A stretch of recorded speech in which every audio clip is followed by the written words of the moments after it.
agradezco la invitación del Centro Cultural porque creo que lo que están desarrollando es muy necesario, especialmente en este tiempo que nos tiene a todos un poco afligidos, nos tiene un poco complicados, y creo que adquirir nuevas ideas, conocer nuevas ideas y también compartir nos hace bien. Así que agradezco la invitación y espero que todos quienes están hoy día presentes virtualmente acojan de buena manera lo que yo humildemente preparé, y espero también que enriquezca sus prácticas profesionales cuando ya retomemos lentamente la normalidad. Así que nada, yo creo que voy a partir compartiendo pantalla, ¿cierto?, con la presentación. A ver.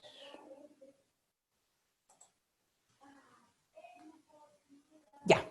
Entonces, como les decía Beatriz, lo que vamos a dialogar hoy día gira en torno a cómo podemos abordar las artes, ¿cierto? Cómo podemos abordar el juego, cómo podemos abordar el desarrollo del lenguaje visual desde una perspectiva que respete especialmente la mentalidad, la cultura y el contexto de donde provienen los niños y las niñas, porque como ustedes bien saben, no todos los niños y todas las niñas son iguales, por lo tanto tenemos que albergar en nuestros conocimientos distintas visiones y distintas definiciones que nos permitan desarrollar actividades pertinentes, contextualizadas y que por supuesto que tenga un sentido para todos nuestros posibles beneficiarios, que son los niños y las niñas.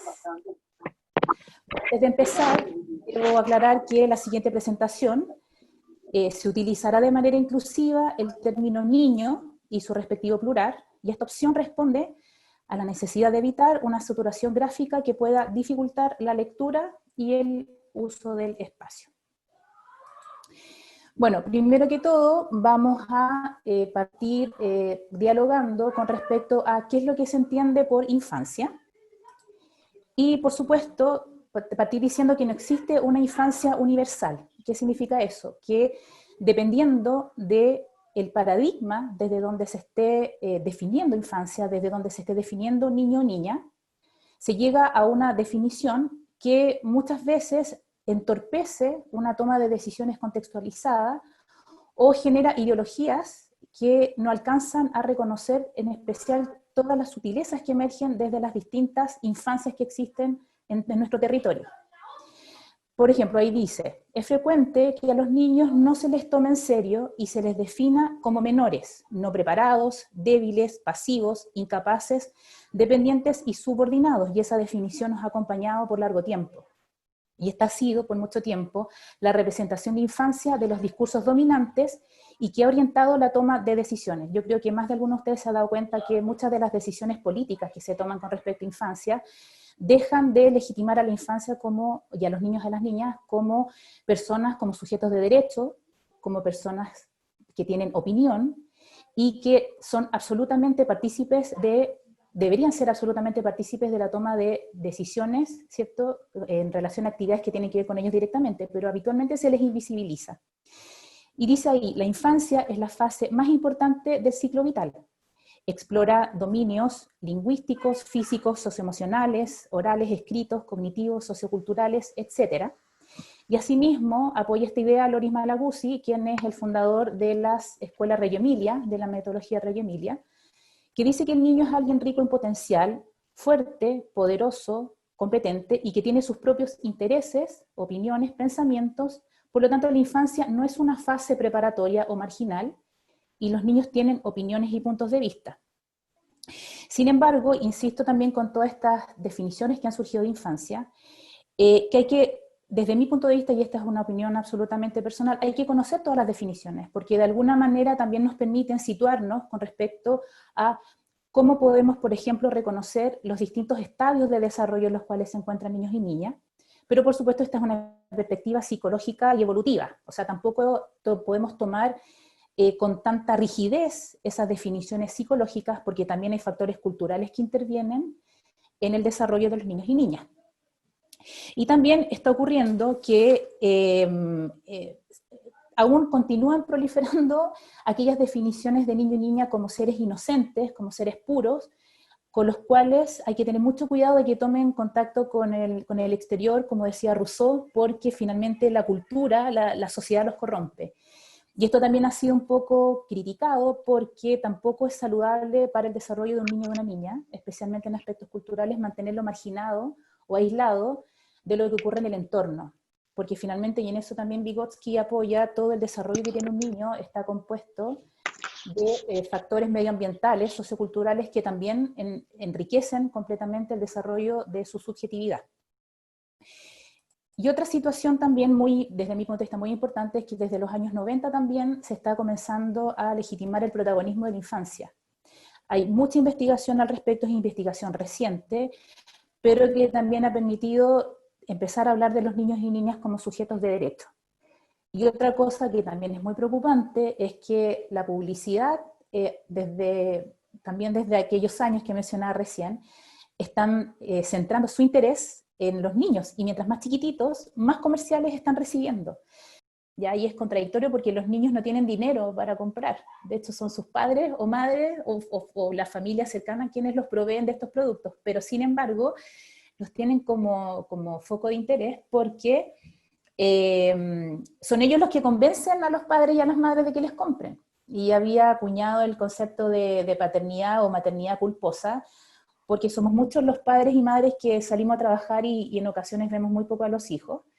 Entonces, esta necesidad de cubrir esta ausencia es el mejor caldo de cultivo para que comencemos a consumir más y a comprar más cosas para estos niños que se ven contaminados por estas publicidades dirigidas especialmente a ellos. Y asimismo también hay empresas, como es el caso de Kitsania, que desarrollan una actividad bastante interesante, entre comillas, que es aprender jugando, pero la vinculación con una marca no es muy positiva desde el punto de vista ético, ya considerando que se está intentando fidelizar a una marca a niños muy chiquititos. Entonces este niño va a crecer pensando que el mundo es un espacio solo para consumir y para comprar y para adquirir productos de cierta marca. Así que también ahí hay una dificultad de qué es lo prudente, ¿cierto? Para ofrecer a los niños desde lo que es aprender jugando, perdón, y también qué es lo nocivo en cuanto a la fidelización de una marca con niños tan chiquititos. Por lo tanto, aquí lo que es importante de reconocer con respecto a espacios que proveen de oportunidades y de aprendizaje a los niños y niñas, es la diferencia que existe entre las instituciones y lo que se denominan los servicios. Las instituciones son los espacios donde ustedes pertenecen, que son espacios que ofrecen oportunidades de aprendizaje con una finalidad pedagógica, con una finalidad cultural, científica, guardan principios éticos bastante explícitos. Y también están los proveedores de servicios para la infancia, que está vinculado con venta, con compra y venta. Ven a los niños como clientes, ven a las familias como clientes. Entonces, esta como definición y separación entre estos dos conceptos es bastante interesante y bastante importante de reconocer, porque definen a la infancia desde una posibilidad educativa y a la infancia como una posibilidad de compra y venta. ¿Voy bien, Carmen? ¿Se escucha? Todo perfecto. Ya, entonces ahora vamos a entrar a lo que nos convoca, que es hacer un recorrido por bueno, a mí me complica hablar un poco de estadios, pero creo que es importante tenerlo como insumo, ¿cierto? Vamos a hablar acerca de algunos estadios de desarrollo que nos dicen cómo los niños transitan en el aprendizaje artístico en las distintas edades, las etapas del juego también, y lo vamos hoy día a trabajar entre los 3 y 6 años, que es una etapa bastante importante, bastante sensible, y que de repente se tiene poquito conocimiento al respecto. Bueno, primero, ¿cómo se organiza curricularmente la edad que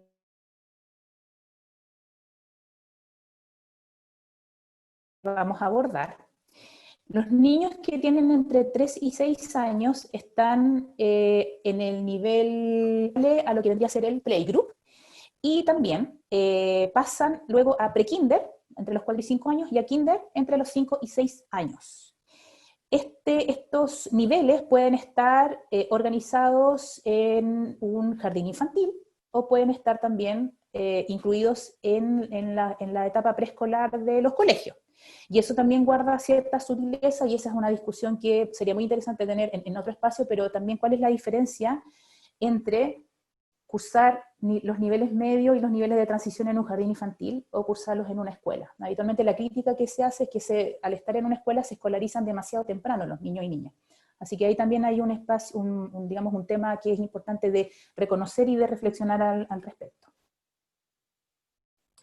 Bueno, algunos de los hitos en el desarrollo de los niños y niñas es el denominado teoría de la mente. Y la teoría de la mente se desarrolla aproximadamente entre los 3 y 4 años, y la principal característica, los niños son capaces de reconocer en el otro emociones, son capaces de pensar lo que el otro está pensando, reconocer lo que el otro está pensando, es una aproximación al desarrollo de la empatía. También es el desarrollo de la capacidad de leer, por ejemplo, gestos, de reconocer gestos, de reconocer cuando una persona está mintiendo. Es decir, es una habilidad que marca un punto de inflexión, porque es aquí el niño cuando ya empieza a relacionarse y a reconocer cómo funciona su entorno, cómo funciona el colectivo. Previo a eso, el niño es un poquito más egocéntrico, el niño está más centrado en sí mismo y seguramente más centrado en su figura de apego cercana, que puede ser su padre, su madre, pero aquí, con el desarrollo de la teoría de la mente, el niño y la niña ya empieza a relacionarse con el otro y a vincularse de acuerdo a la lectura que hace este niño y niña con respecto a lo que el otro está desarrollando. Y este punto de inflexión también es determinante para reconocer cuando los niños están dentro de autista, no desarrollan teoría de la mente.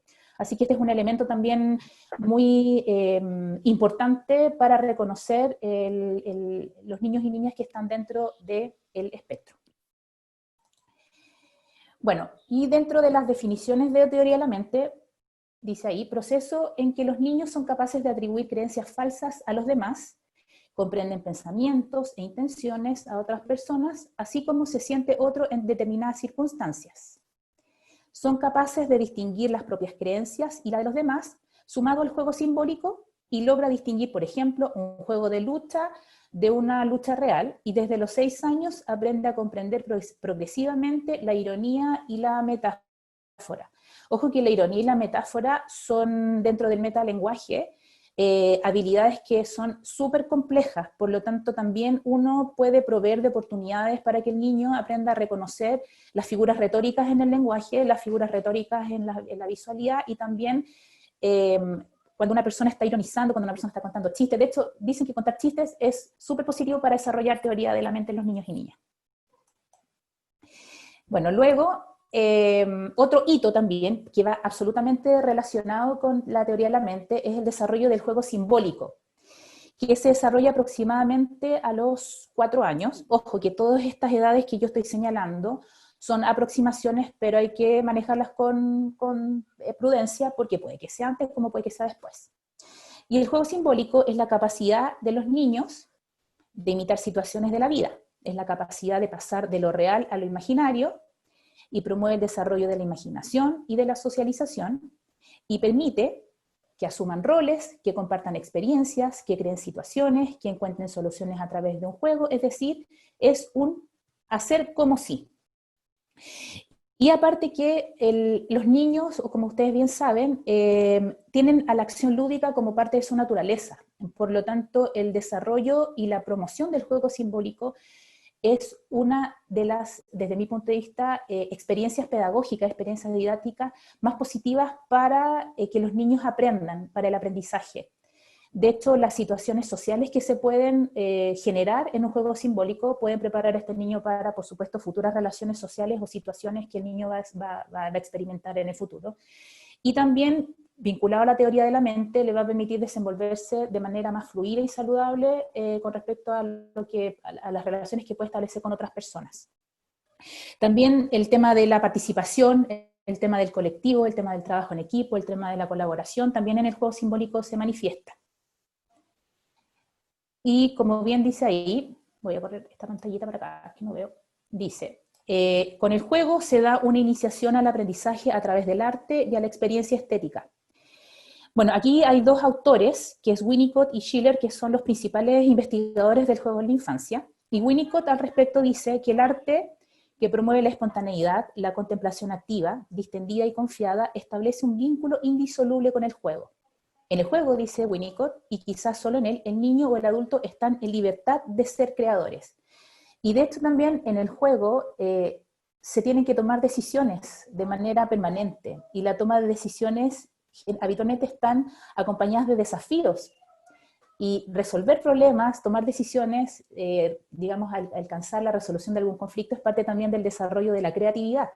Por lo tanto, si se van dando cuenta, el juego es un espacio en donde muchas de las habilidades necesarias para nosotros como adultos se desarrollan de una manera bastante interesante. Y Schiller al respecto dice que el arte, identificado con el juego, es concebido como el mejor educador del hombre y como el factor de su liberación a través de una concepción educativa y universal del arte.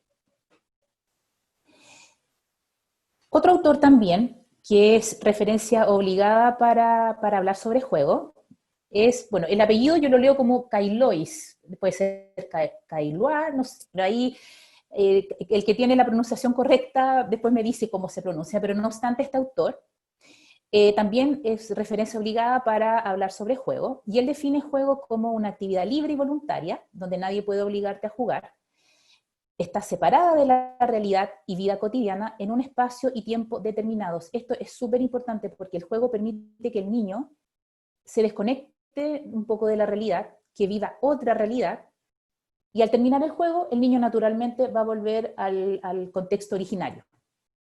Asimismo también, la actividad del juego es incierta, el resultado no está necesariamente determinado, por lo que la duda tiene un papel fundamental. Es improductiva, ya que no se crean bienes, y cuando se termina, las cosas vuelven a empezar como la primera vez. Y tiene reglas precisas para la realización de la actividad, es ficticia y se crea otra realidad donde la fantasía es el elemento principal. Y hay dos conceptos que acuña Caillois, que son súper interesantes de reconocer, que es el concepto de paideia, que define lo que son los juegos de los niños, es decir, la diversión, la improvisación, la fantasía, y también él acuña el concepto de mimicry, que suena como mímica, ¿cierto? Que es un simulacro y que es jugar a creer que somos otro, el como sí. El mimicry es lo que define la actividad teatral, y el paideia es lo que define el juego de los niños que, digamos, son un poquitito más improvisados quizás que lo que puede ocurrir con ya la organización más formal que podría tener una representación dramática. Y otro concepto también de otro autor, que es Huizinga, ¿cierto? Que es también obligado de mencionar cuando uno está hablando de juego, y que es el concepto de Homo ludens. Yo me imagino que a ustedes les suena el concepto de Homo sapiens, pero aquí también, Homo faber, creo que también es el otro, si no me equivoco, Homo faber, sí. Pero también lo que nos dice Huizinga es que el hombre aprende del juego y que la cultura humana brota del juego. No, con esto no quiere decir el autor que nosotros vivimos en un constante y permanente juego, pero que sí hay lógicas del juego, lógicas de la dinámica del juego, que por supuesto podrían determinar el desarrollo o la adquisición de habilidades que finalmente representan una cultura. De hecho, los rituales, en muchas ocasiones también, guardan mucha similitud con la organización que podría tener un juego.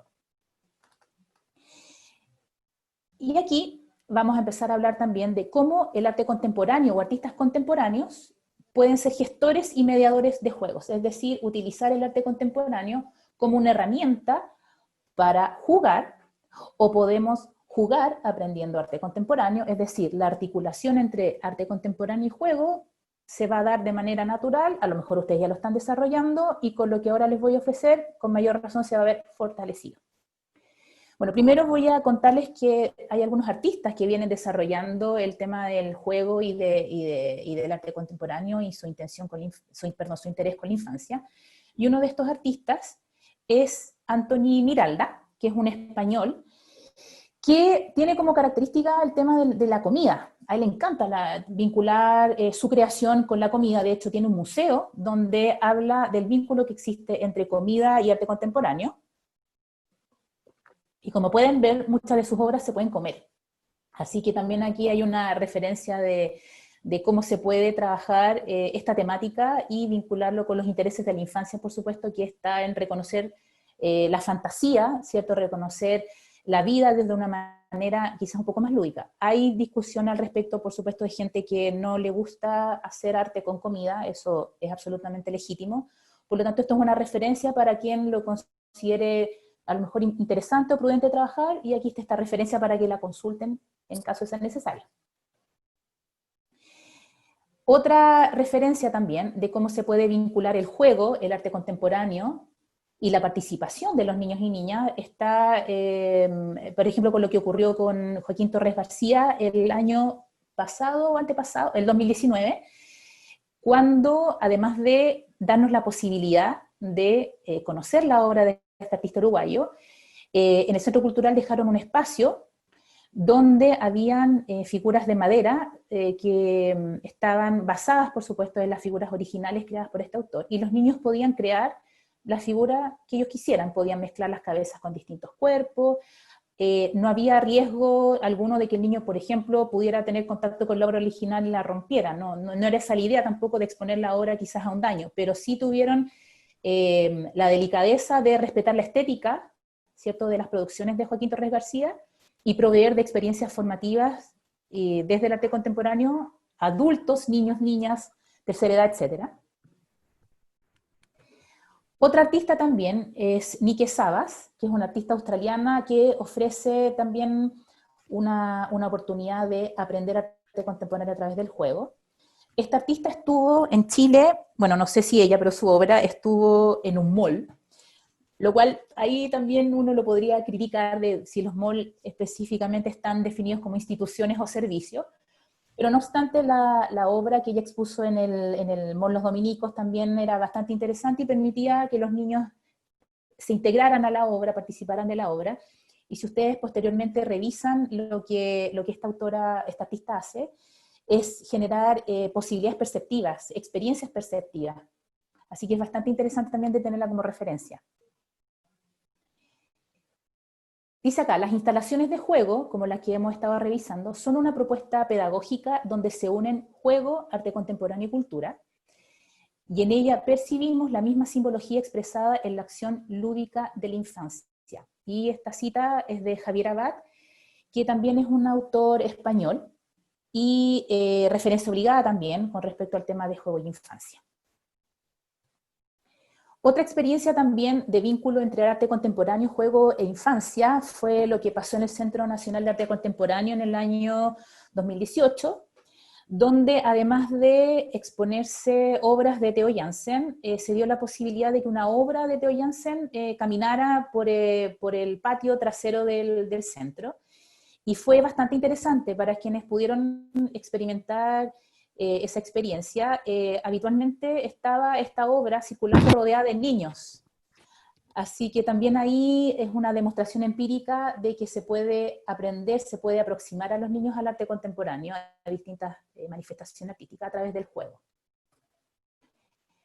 Otro autor también que es muy interesante de explorar es Herbie Toulet, que es un francés, lo deben muchos de ustedes conocer porque aparte de que tiene un trabajo artístico bastante interesante, él publica libros, y los libros son absolutamente rayables, intervenibles, o sea, es un artista que ofrece muchas posibilidades de participación de las infancias en sus proyectos, y lo más interesante y destacable de este autor es que además el lenguaje visual que utiliza es súper cercano a los niños y niñas, así que existe una empatía conductual, porque Herbie Toulet, no sé si ustedes lo han logrado ver en videos, es una persona súper divertida, súper simpática, y al mismo tiempo también él se comunica con los niños visualmente, utilizando un lenguaje que es súper próximo a ellos, así que también ahí existe una referencia de cómo podríamos abordarlo en nuestras experiencias de mediación. Otras experiencias también que se están llevando a cabo en algunos espacios expositivos es lo que de alguna manera señala este mensaje que dice permitido tocar, obligado a sentir, que rompe con el paradigma academicista de lo que es una exposición de arte. Este movimiento de renovación, digamos, como de lo que ocurre en los museos viene hace mucho tiempo, Pero no obstante existen espacios donde todavía los niños no pueden tocar, existen espacios donde los niños y niñas no pueden gritar. De hecho, a mí me ha pasado en un par de ocasiones con mi hijo, que mi hijo, pese a tener una mamá súper cercana a las artes, él es un niño que digamos, donde se encuentra con alguna manifestación artística la comunica oralmente y en un tono de voz que a lo mejor puede ser poco prudente para algunos adultos. Pero creo yo que esa forma que tienen de comunicar los niños es la forma más maravillosa que tienen de demostrarnos que están aprendiendo. Entonces también ahí hay un tema de cómo podemos la conducta, quizás políticamente incorrecta para algunos, de los niños y niñas, tenemos que resolverla porque no puede haber un aprendizaje sin movimiento y no puede haber un aprendizaje sin comunicación. Entonces también ahí la oportunidad de permitirles tocar y comunicarse de manera abierta está generando en ellos también una capacidad que es aprender arte, comunicar el arte y también apropiarse de nuevos aprendizajes de la manera más natural y cercana a sus capacidades también. Bueno, esta es otra artista. Hoy estoy aquí con un montón de... Perdón, que estoy un poco sobresaturada de imágenes. Ahí está. Ya. Esta artista se llama Paola Pivi y la encontré una vez indagando en internet con respecto a artistas que utilizan recursos visuales cercanos a la infancia. ¿Y qué más cercano a la infancia que puede ser un oso de peluche? Esta artista explora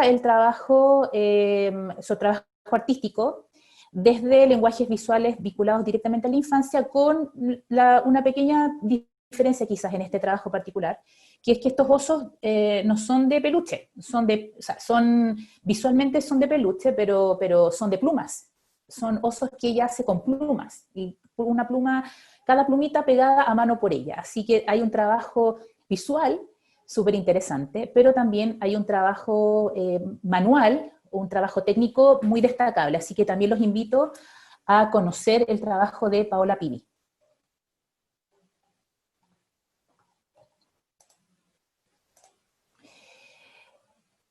Dice ahí, en la concepción espacial de una instalación, que es lo que estábamos viendo recién, como terreno de juego, el niño está dentro de la obra, la vive e interpreta como un actor que se mueve en un escenario creado para el desarrollo de una acción determinada.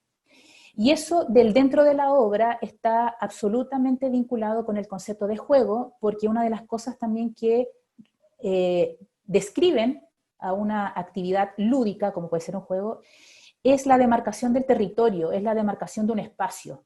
Habitualmente los juegos, como los juegos simbólicos, deben llevarse a cabo dentro de un espacio, a diferencia, por ejemplo, de los juegos de las plazas, que también tienen una territorialidad, pero no obstante, el juego en sí necesita de un espacio en donde el niño, niña o el grupo con quien está jugando se sientan en un espacio que les pertenece. Por lo tanto, también es interesante cuando uno va a proveer de una experiencia artística, desde el arte contemporáneo, por ejemplo, a niños y niñas, que se establezca un espacio, que se establezca un territorio donde el niño puede ingresar, puede crear, puede jugar y luego salir. Como es lo que ocurrió en 2015 con Yayoi Kusama, donde se ofreció para quienes asistieron a esa muestra un espacio donde tú entrabas con un set de stickers circulares y tú construías tu propio espacio junto con el colectivo. Tú diseñabas tu propio espacio, te hacías partícipe de un territorio artístico, de un territorio ajeno a la realidad, y dentro de las opiniones que yo recabé al respecto, creo que ha sido una de las muestras más significativas para los niños y niñas que tuvieron la oportunidad de visitarlo y para los padres y madres también. Es decir, fue un trabajo muy, muy interesante el que desarrollaron, una oportunidad muy interesante y que al día de hoy muchos de quienes asistimos con nuestras familias lo recordamos porque todos disfrutamos como niños chicos.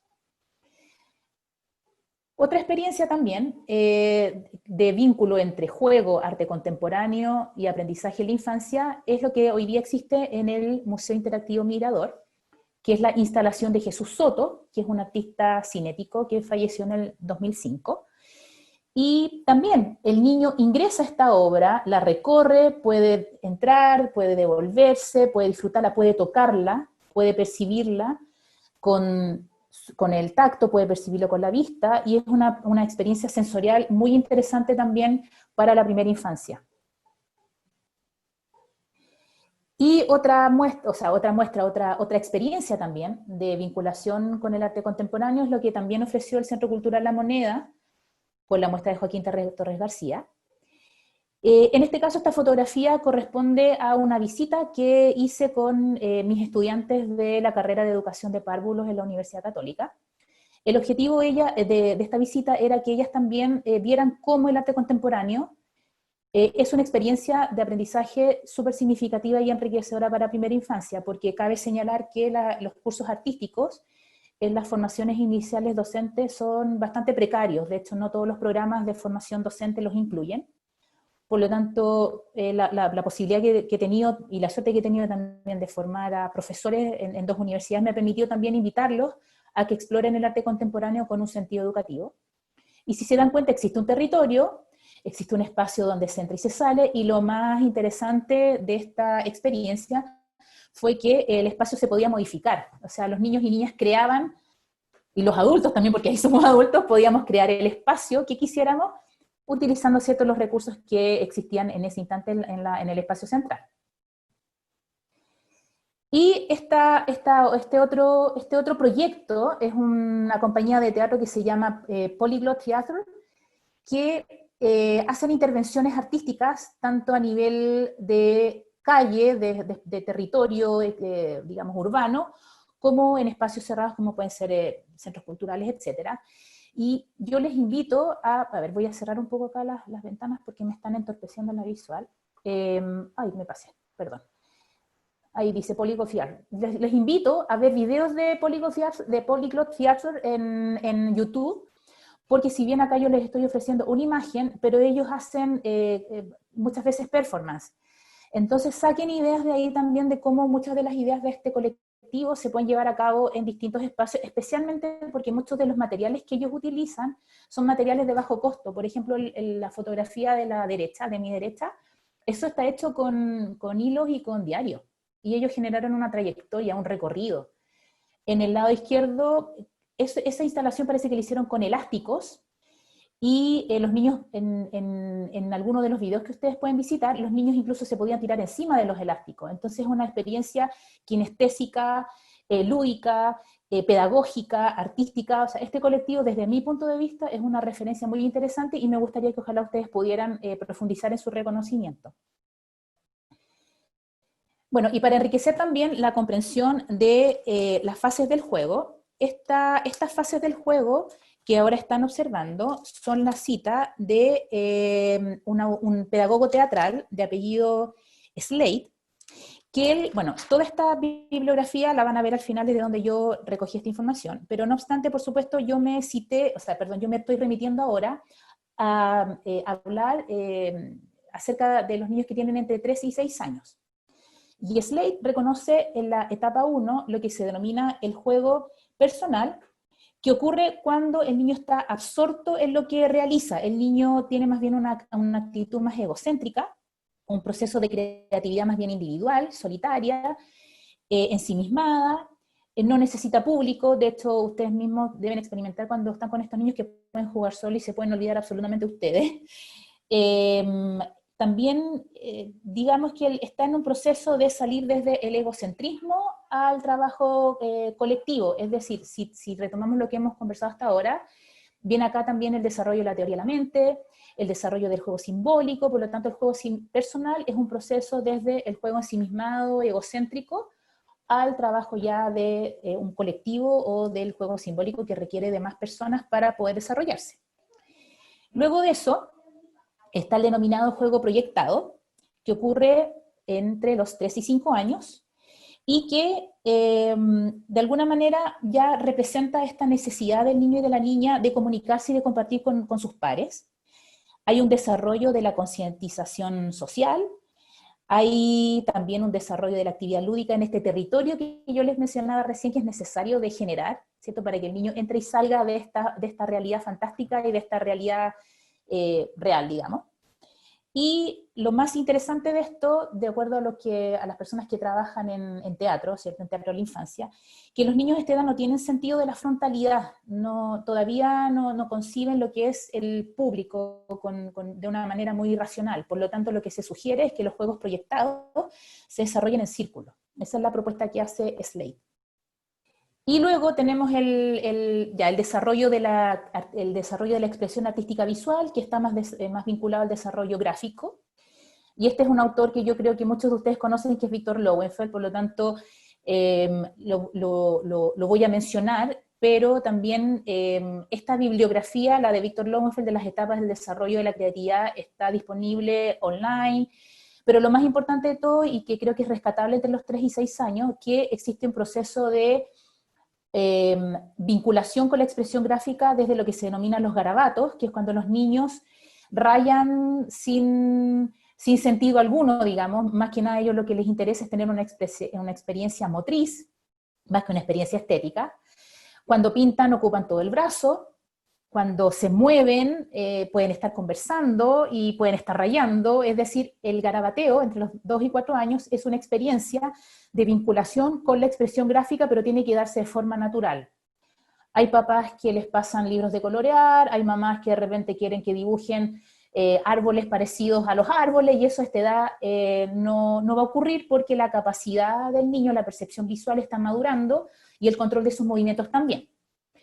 Y ya luego, en la etapa preesquemática, que va de los 4 a 7 años, los niños ya comienzan a tener una intención representativa, y esto se manifiesta a través del denominado renacuajo, que es lo que ustedes pueden ver en pantalla, que son estos circulitos que los niños hacen, que les hacen patitas, que les hacen ojos. Son las primeras representaciones de la figura humana, y lo que se sugiere, y eso lo manifiesto encarecidamente, que no presionemos a los niños a dibujar de manera realista a esta edad, porque el realismo visual empieza recién a desarrollarse aproximadamente entre los 9 y los 10 años. Por lo tanto, y según las investigaciones de Lowenfeld y otros autores, el paso por la esquematización, la preesquematización, es decir, el paso por el renacuajo, tiene que ser una etapa, ojalá, experimentada por todos los niños y niñas, porque de lo contrario vamos a entorpecer el proceso creativo, y lo más probable que va a ocurrir es que el niño va a querer dejar de dibujar, porque el niño no funciona a presión, y eso muchos de nosotros lo sabemos.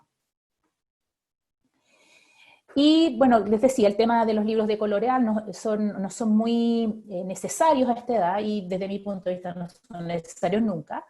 Y les muestro este dibujo como referencia porque, bueno, aquí tenemos 3 representaciones visuales de animales, y el tercer dibujo, bueno, estos son dibujos de mi hijo, y la verdad es que yo he sido bien poco amiga de facilitarle, bueno, ya tiene 10 años, pero cuando era más chico yo nunca le pasé libros de colorear, se los pasé a lo mejor una vez, pero no obstante, mi hijo fue capaz de representar de todas maneras un león, prescindiendo de la representación del león estereotipada, lo mismo con los hipopótamos.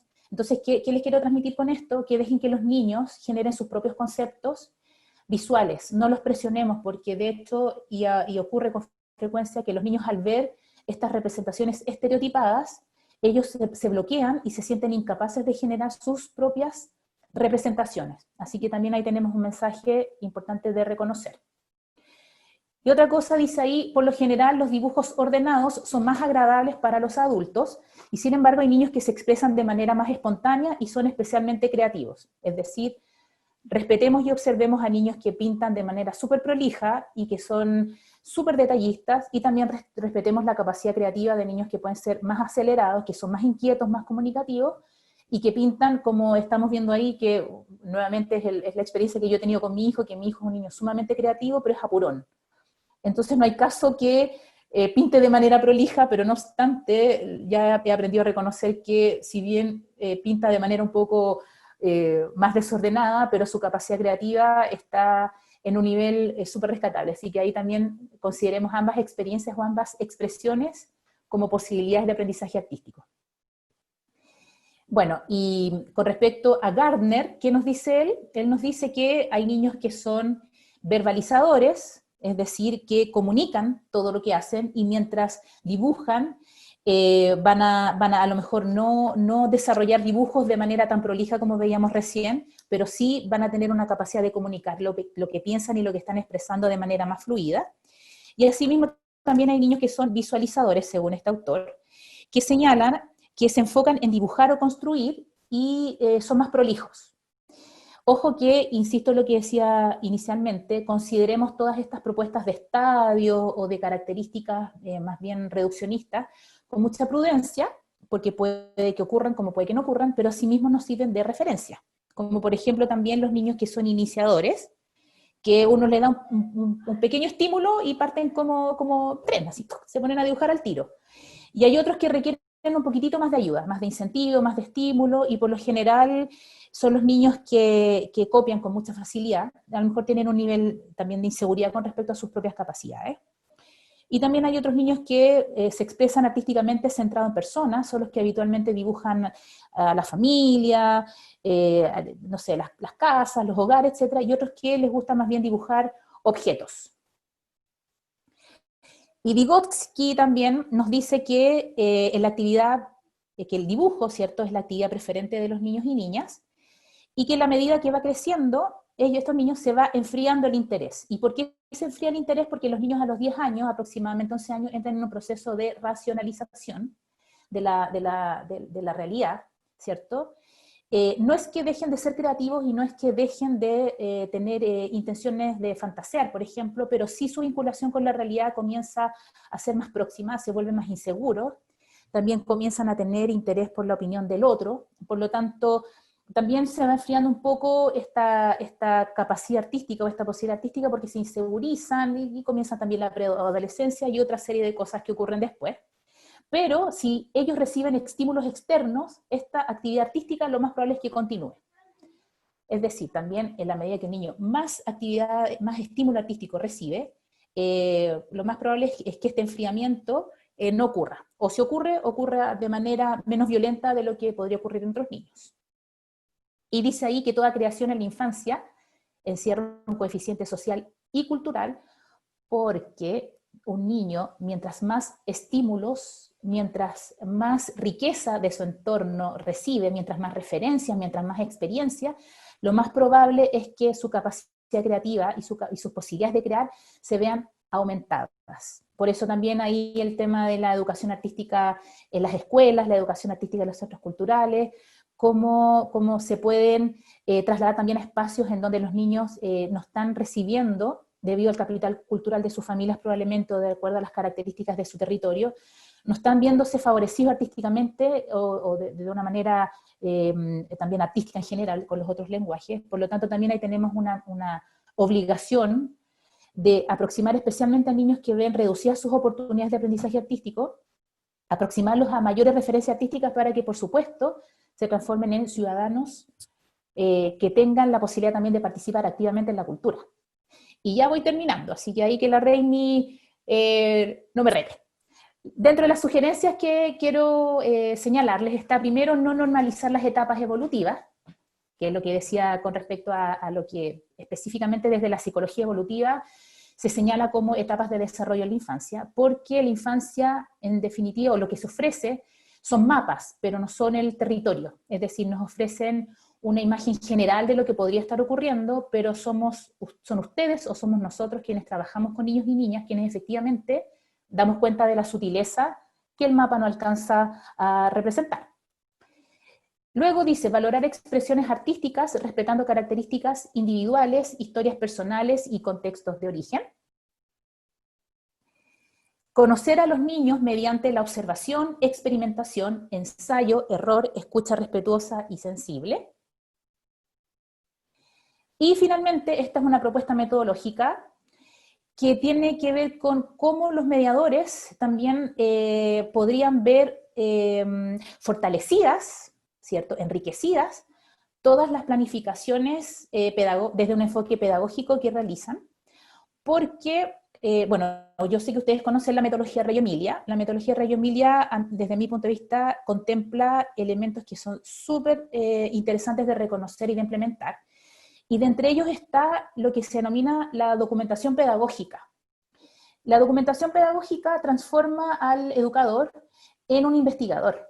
Entonces ustedes como mediadores, utilizando estrategias de investigación basadas, por ejemplo, en la metodología Reggio Emilia, les aseguro que van a lograr enriquecer mucho más su trabajo y volver mucho más contextualizadas las actividades que desarrollan con los niños. Por lo tanto, yo que les sugiero que se planteen objetivos de aprendizaje artístico, que observen y documenten lo que están desarrollando, luego de eso que analicen todo lo que lograron acopiar, lo que lograron recopilar, que evalúen sus propias prácticas, que evalúen también los resultados, que hagan una especie de feedback entre ustedes mismos, que corrijan lo que a lo mejor no resultó, o que repliquen lo que sí resultó, y a partir de eso planificar.